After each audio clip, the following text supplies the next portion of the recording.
तो आज हम क्वेश्चन नंबर 8 देखेंगे इंटीजर चैप्टर 10.2 का। ठीक है, तो बच्चों क्वेश्चन नंबर 8 हमारा क्या है? क्वेश्चन नंबर 8 है, in a class test containing 10 questions 5 marks are awarded for every correct answer and -2 marks are awarded for every incorrect answer and 0 for each question not attempted. तो ये आपका question है। इसका first part आपको बच्चों दिया है कि Ravi gets 4 correct and 6 incorrect answer, what is his score. तो सिंपली आपको क्या करना है, रवि का स्कोर निकालना है, रवीज स्कोर। ठीक है, रवीज स्कोर आपका स्कोर आपको निकालना है, रवि का स्कोर क्या होगा। तो बच्चों रवि ने 4 करेक्ट आंसर दिए और 6 इनकरेक्ट।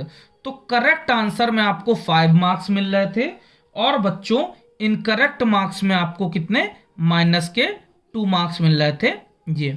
तो 4 5 जा बच्चों कितना होगा 20 और 6 2 जा 12 बच्चों, लेकिन आएगा माइनस का, क्योंकि 6 ये पॉजिटिव है, मल्टीप्लाई किया माइनस का 2 से तो ये निगेटिव है। अब प्लस माइनस बच्चों माइनस होगा, 20 में से 12 को लेस कर देंगे तो आंसर कितना आएगा 8। यानी रवि का स्कोर जो हुआ बच्चों 8 हुआ। क्या हुआ बच्चों 8 स्कोर हुआ रवि का। अब बच्चों इसके बाद Rinu gets 5 correct and 5 incorrect answer, what is her score. Second number में पूछा है रीनू का क्या स्कोर हुआ है। तो रीनूज स्कोर क्या होगा बच्चों, उसने रीनू ने 5 करेक्ट आंसर दिया, नहीं 5 का 5 में मल्टीप्लाई, 1 करेक्ट आंसर का 5 मार्क्स, तो 5 के कितने हो गए 5।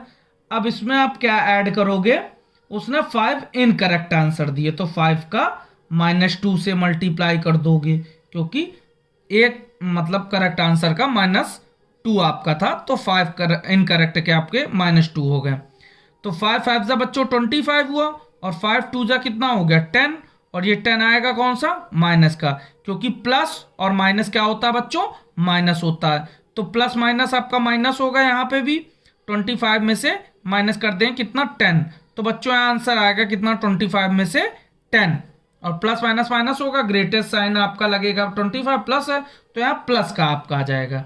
ठीक है बच्चों, थर्ड आपका दिया है, थर्ड क्या दिया है बच्चों, थर्ड आपका दिया है Heena gets 2 correct and 5 incorrect answer.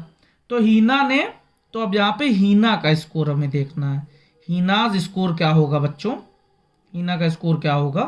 हीना ने 2 करेक्ट आंसर दिए हैं और 5 इनकरेक्ट, तो 2 का पहले आप 5 से मल्टीप्लाई कर लो और 5 उसने इनकरेक्ट दिए हैं, यानी 5 का -2 से मल्टीप्लाई कर लो सिंपली। ठीक, तो 2 5 जा 10 हो गया और 5 2 जा बच्चों क्या हो गया 10, वो भी माइनस का, क्योंकि plus minus minus.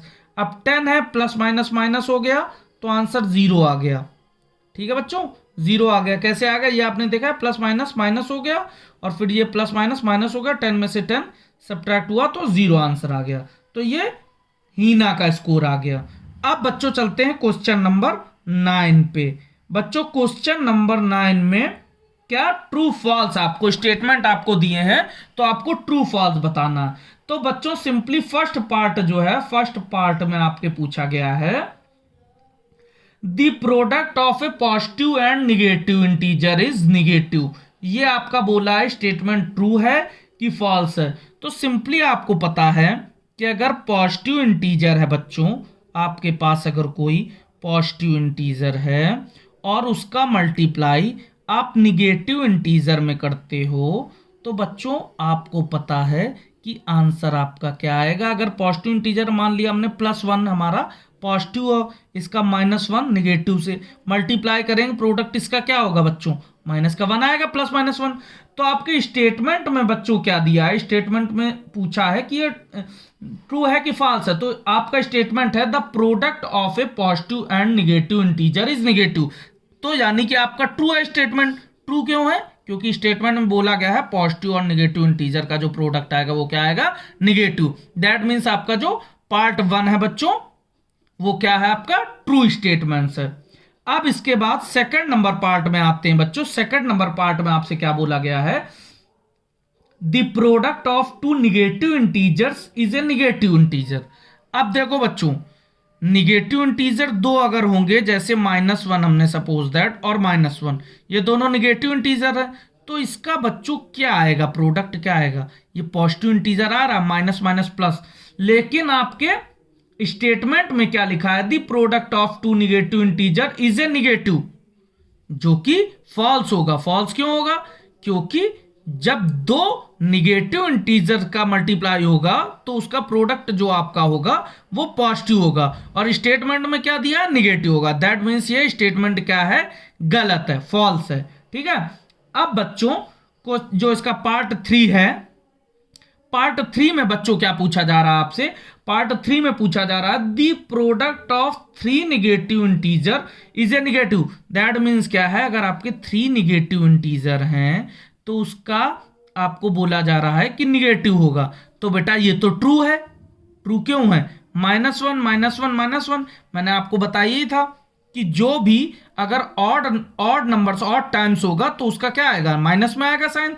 That means क्या है, ये जो आपका क्या होगा बच्चों, ट्रू स्टेटमेंट होगा, क्योंकि इसका आपका ट्रू होगा। अब इसके बाद 4th नंबर पे चलते हैं, पार्ट में बच्चों क्या बताया जा रहा है। 4th नंबर पार्ट है कि every integer when multiplied with -1 gives it's multiplicative inverse. ये तो बच्चों, अब ये मल्टीप्लिकेटिव इनवर्स क्या होता है, मल्टीप्लिकेटिव इनवर्स होता है जैसे x का मल्टीप्लिकेटिव इनवर्स क्या होगा, 1/x होगा, ये होता है मल्टीप्लिकेटिव इनवर्स। तो आपसे बोला every integer when multiply with -1, अगर x है इसका मल्टीप्लाई आप -1 से कर दोगे तो क्या आएगा बच्चों, माइनस का x आएगा, क्या आएगा, माइनस का साइन लग जाएगा इसमें, तो इसमें 1/x तो आपका आया नहीं। दैट मीन्स बच्चों क्या होगा, ये स्टेटमेंट क्या होगा बच्चों, फॉल्स होगा, क्योंकि ये तो आपका मल्टीप्लिकेटिव इनवर्स x का तो है नहीं। दैट मीन्स क्या होगा, फॉल्स। अगर आपका 1/x आता तो आपका क्या हो जाता, ये ट्रू हो जाता। अब 5th नंबर बच्चों आपका क्या दिया है, 5th नंबर दिया है multiplication on integers is commutative.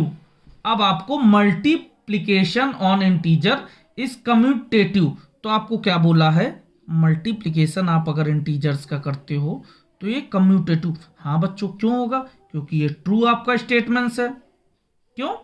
क्यों होगा, multiplication on integers is commutative. अगर ए का आप बी में मल्टीप्लाई करोगे तो वही तो आंसर आएगा जो बी में आपका ए का करोगे, तो ये क्या है, multiplication on integer is commutative. अब multiplication on integers is associative, तो बच्चों ये तो प्रॉपर्टी आपने पढ़ी है ना बच्चों, आपने कम्यूटेटिव और एसोसिएटिव प्रॉपर्टी पढ़ी। एसोसिएटिव आपकी क्या है, ए मल्टीप्लाई बाय बी, फिर ब्रैकेट में सी, फिर ये मैंने आपको लास्ट वीडियो में बताया ना, A multiply by B multiply by C. ठीक है, तो ये भी बच्चों आपका स्टेटमेंट क्या होगा, ट्रू होगा। इसके बाद बच्चों आपका क्वेश्चन नंबर 7 आएगा। क्वेश्चन नंबर 7 में आपके क्या पूछा है, every non zero integer has